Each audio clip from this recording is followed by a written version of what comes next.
सो hey guys, कैसे हो आप सभी लोग। Welcome back to my channel Manga Fictions में। तो गाइस, आज मैं एक्सप्लेन करने जा रहा हूँ बुक ऑफ स्पर के एपिसोड नंबर 359 को, जो कि काफ़ी ज़्यादा अमेजिंग होने वाला है। तो इसलिए पहले वीडियो को लाइक और चैनल को सब्सक्राइब कर दीजिएगा। तो चलिए शुरू करते हैं हमारा आज का ये वाला एपिसोड। तो एपिसोड के स्टार्टिंग में जुफिंग हांगपुटियानी के ऊपर फाइनल वर्क करने के लिए आगे आ जाता है।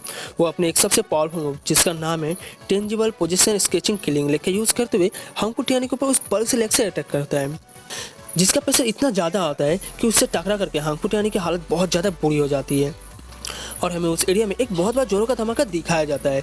इसे देख कर के ग्रैंड मास्टर और मास्टर ट्यांग सेन भी काफ़ी ज़्यादा शॉक हो जाते हैं। और न केवल वही लोग, बल्कि इतना ज़्यादा पावरफुल मूव को देख करके हांगपुटियानी के सभी हाउस लॉर्ड्स भी काफ़ी ज़्यादा घबरा जाते हैं।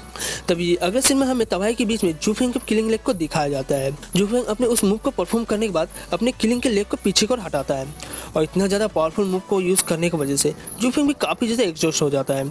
लेकिन जब वो नीचे की ओर देखता है तो काफ़ी ज़्यादा हैरान हो जाता है, क्योंकि जुफिंग के उस पावरफुल मूव को भी मास्टर हांगफू ने काफ़ी अच्छी तरीके से सर्वाइव कर चुके होते हैं, जिसे देख कर के हांगपुटियानी भी हैरान होते हुए कहता है कि आखिर ये पॉसिबल भी कैसे हो सकता है। ये किलिंग लेग के फुल पावर को भी पूरी तरह से सर्वाइव कर गया है और अभी तक जिंदा कैसे है। तो जुफिंग इतना कहते ही हमें मास्टर हांगफू को दिखाया जाता है, जो कि जुफिंग के अटैक की वजह से काफ़ी ज़्यादा घायल हो चुके होते हैं। उसका पूरा 9 ड्रैगन बॉडी ट्रांसफॉर्मेशन आर्मर पूरी तरीके से डिसअपियर हो गया होता है। फिर भी हांगपुटियानी हंसते हुए जुफेंग से कहता है, हा जुफेंग, मैंने डेफिनेटली तुम्हारे उस मूव को आते हुए नहीं देखा, लेकिन यहाँ तक कि तुमने अपने उस किलिंग मूव को भी यूज़ कर लिया, मगर फिर भी तुम मुझे मार नहीं पाए। ये सुनने के बाद जुफेंग गुस्से में हांगपुटियानी से कहता है कि आखिर तुम्हारे जैसे आधे मरे हुए आदमी को मेरे सामने इतनी ज़्यादा डींगे हाँकने की हिम्मत कैसे हुई। और क्योंकि मैं अपने किलिंग मूव के लेग के साथ तुम्हें एक बार में मार नहीं पाया, तो इससे क्या फ़र्क पड़ता है। मैं तुम्हारे ऊपर उसी मूव से एक और बार अटैक करूंगा और तुम्हें इस बार पूरी तरीके से फिनिश कर दूंगा। तो जुफिंग ये बात सुनकर के हांगपुटियानी भी जैसे तैसे खड़े होते हुए कहता है कि हा आधा जिंदा, ये भी काफ़ी ज़्यादा अच्छा है कि तुम पहले इस चीज़ के बारे में भूल गए कि मेरी ये 9 ड्रैगन बॉडी ट्रांसफॉर्मेशन इस सतर तक बुड्ढी जेट रूट की वजह से पहुंची है। और अब न केवल मेरी ये बॉडी काफ़ी ज़्यादा टफ है, बल्कि अब ये पूरी तरीके से अनब्रेकेबल भी है। ये कह कर हांगपुटियानी अपने अंदर से एक ब्लू कलर का ऑरा रिलीज करने लगता है और कहता है, 9 dragon body and dragon soul transformation. Mister Hangfu इतना कहते ही उनका ऑरा ब्लू कलर के एक ड्रैगन सोल में ट्रांसफॉर्म हो जाती है। ड्रैगन सोल के रिलीज होते ही मास्टर हांगफू अपने एक special skill returning dragon row or का इस्तेमाल करता है, जिसके मदद से उनकी 9 ड्रैगन बॉडी ट्रांसफॉर्मेशन वाला ड्रैगन रिकवर हो जाता है और वो फिर से 9 ड्रैगन बॉडी आर्मर को पहन लेते हैं। दूसरी ओर जुफिंग मास्टर हांगफू को देखने के बाद अपने मन में कहता है कि ये इसकी 8 ड्रैगन बॉडी ट्रांसफॉर्मेशन है और इसने एक्चुअली में बुड्ढी रूट की मेडिसिनल पावर और ड्रैगन सोल्स की पावर को एक साथ कंबाइन कर दिया है और अब मैं इसे अपने एक मूव में पूरी तरह से खत्म नहीं कर पाया हूँ। ये सिंपली पूरी तरह से इनडिस्ट्रेबल है।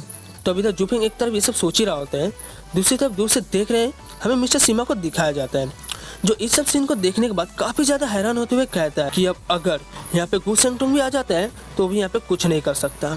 जब तक कि ये ओल्ड मॉन्स्टर अपने आप को बार बार हील करके ठीक करता रहेगा, तब तक इसे कोई भी नहीं हरा पाएगा। शैडो किंग, उन दोनों डिवाइन ड्रैगन्स के बारे में क्या, उनके अंदर इतनी ज़्यादा एबिलिटीज़ है जो कि वो ये कर सके। ये सुनकर के शैडो किंग भी थोड़ी देर तक शांत होते हुए कहता है कि मैं सिर्फ इतना जानता हूँ कि वो लोग गू सेंगटोंग को रोक सकते हैं, लेकिन उसे किल नहीं कर सकते। और अब ये सब देख करके मेरा मानना है कि हांगपुटियानी भी अब उसी कैटेगरी में आता है। ये सुनकर के मिस्टर सिमा भी कहता है कि जब तक हमारे पास रास्ता है तब तक हम इसे सिर्फ मारने के बारे में सोच ही सकते हैं। तो अभी तक इन लोगों का डिस्कशन खत्म हो जाने के बाद हमारा सीन चेंज होता है। हम लोग को फिर से जुफिंग की ओर दिखाया जाता है, जो कि अपने मन में कहता है क्योंकि अभी मेरे पास इसे पूरी तरह से फिनिश करने का कोई भी रास्ता नहीं है, मैं इसे फिर से रोक दूंगा। इतना कह करके जुफिंग फिर से अपनी उस पावरफुल मूव किलिंग लेग के यूज़ करता है और अपनी फुल स्पीड के साथ हांगपुटियानी के ऊपर अटैक करने के लिए आगे बढ़ने लगता है।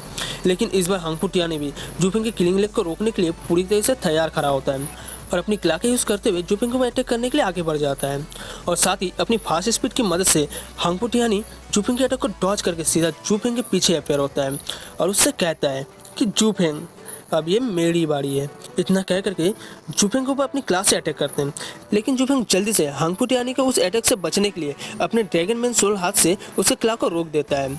बट उसी वक्त हांगपुटियानी जुफिंग के ऊपर अपनी पूंछ से अटैक करता है, लेकिन जुफिंग उस अटैक को अपने किलिंग वाले हैंड के साथ रोक देता है। तभी हांगपुटियानी इस बात का फ़ायदा उठा करके दूसरे हाथ से जुफिंग के छाती में अपने नाखून मारने के लिए आगे बढ़ता है उस अटैक को देखने के बाद जूफेंग काफ़ी ज़्यादा हैरान हो जाता है। तभी अगले सीन में हमें ब्लड गिरता हुआ दिखाया जाता है। उसके बाद हमें दिखाया जाता है जूफेंग ने हांगपो टियानी को उस अटैक को ब्लॉक करने के लिए अपने फैंटम बटरफ्लाई विंग्स की मदद से अपने आप को प्रोटेक्ट किया होता है। इसके बाद जूफेंग एकदम बैडेस्ट लुक में हंसते हुए कहता है कि हांगपो टियानी, जब मैं तुम्हें हरा नहीं सकता, लेकिन हम दोनों दोबारा जरूर मिलेंगे। इतना कह करके जूफेंग अपनी आइज ऑफ द वर्ल्ड की पावर का यूज़ करते हुए अपने आप को टेलीपोर्ट कर लेता है। लेकिन जूफेंग को वहाँ से टेलीपोर्ट करता हुआ देख करके हांगपो टियानी भी कहता है यहाँ से बच के भाग जाना इतना भी ज़्यादा आसान नहीं है। इतना कह के मास्टर हांगपो अपने मुंह में एक पावरफुल फायर को रिलीज करते हुए अपने अर्थ ड्रैगन बेम अटैक से जूफेंग के ऊपर अटैक कर देता है। तो अब उस अटैक की स्पीड बहुत ज़्यादा होती है, इतनी ज़्यादा कि वो जूफेंग की टेलीपोर्ट स्किल को भी सरपास कर रही होती है, जिसकी वजह से वो अटैक सीधा जूफेंग के बहुत ज़्यादा करीब पहुंच जाता है और जूफेंग उस अटैक को डॉज नहीं कर पाता और वो अटैक सीधा जूफेंग को जाके लगता है। इसके बाद हमें उस अटैक की डिस्ट्रक्टिव पावर को दिखाया जाता है। हांगपो टियानी की ड्रैगन बेम्स ने गाइस सारे पहाड़ों के बीच से चीर दिया होता है। दूसरी ओर ये सारा सीन देख करके लूक्लैंड के सभी लू मेंबर्स काफ़ी ज़्यादा घबरा जाते हैं और जूफेंग के लिए परेशान होते हुए जूफेंग को आवाज़ लगाने लगते हैं। दूसरी ओर इस अटैक को परफॉर्म करने के बाद मास्टर हांगपो एकदम एटीट्यूड में कहते हैं कि मेरी ये ड्रैगन बिन सोल हमारे इस लैंड के गार्डियंस हैं और अब जब मैंने 9 ड्रैगन बॉडी ट्रांसफर आर्ट को पूरी तरीके से ट्रेन कर लिया है, अब मैं भी ऑलमोस्ट अर्थ ड्रैगन फॉर्म में आ गया हूँ और अब मैं चाहूँ तो इस एरा में जो चाहूँ वो कर सकता हूँ।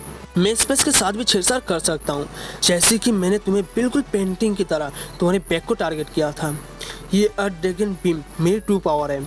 अब तक कि ये अर्थ ड्रैगन क्ला भी मेरी इस अटैक को रोक नहीं सकता। तो जब मेरा ये अटैक सीधा तुम्हारे सीने पर जाके लगा है तो नो डाउट तुम बिल्कुल भी नहीं बच पाओगे। तो अब इधर मास्टर हांगपो को इतना कहते हैं, दूसरी ओर हमें मिस्टर सीमा को दिखाया जाता है जो कि कहता है कि जूफेंग जैसा एक माइटी कैरेक्टर भी हांगपो टियानी के सिर्फ एक अटैक से ख़त्म हो गया। ये पावर सच में हमारे रेंज से बहुत ज़्यादा ऊपर है।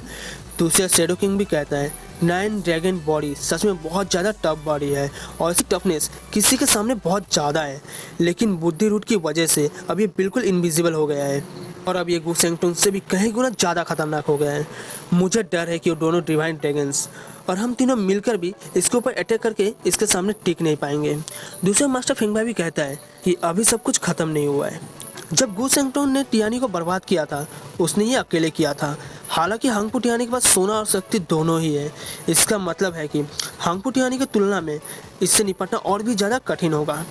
तो इधर मास्टर फिंगबाई की इतना कहते हैं हमें हांगपो टियानी को दिखाया जाता है जो कि आसमान में एक जोरदार रोअर करके जूफेंग को दोबारा से आगे बढ़ते हुए कहता है कि जूफेंग अब टाइम आ गया है जब मैं तुमसे अपनी आखिरी ड्रैगन सोल भी वापस ले लूँगा, क्योंकि मेरी इच्छा है कि मैं इस टियानी के सबसे पहले इटरनल स्टेज तक पहुँच सकूँ। इतना कहकर कि मास्टर हांगपो जूफेंग की ओर तेजी से आगे बढ़ने लगते हैं, लेकिन तभी हमें उस जगह का सीन दिखाया जाता है जहाँ पे मास्टर हांगपो ने जूफेंग के ऊपर अपने ड्रैगन बीम से अटैक किया था। वहाँ पे एक जोरदार गोल्डन कलर की रोशनी रिलीज होती है। इसे देख करके मास्टर हांगपो भी काफ़ी ज़्यादा हैरान होते हुए कहता है कि आखिर ये कैसे हो सकता है। तो गाइस अब इधर मास्टर हांगपो को इतना कहते ही हमारी ये वाला एपिसोड यहीं पे पूरी तरीके से कंप्लीट हो जाती है। तो अब इसकी आगे की स्टोरी आप लोगों को कल देखने को मिलेगी। तो वीडियो अच्छा लगा तो वीडियो को लाइक और चैनल को सब्सक्राइब कर दीजिएगा। मिलते हैं नेक्स्ट वीडियो में, तब तक के लिए tata bye bye and take care.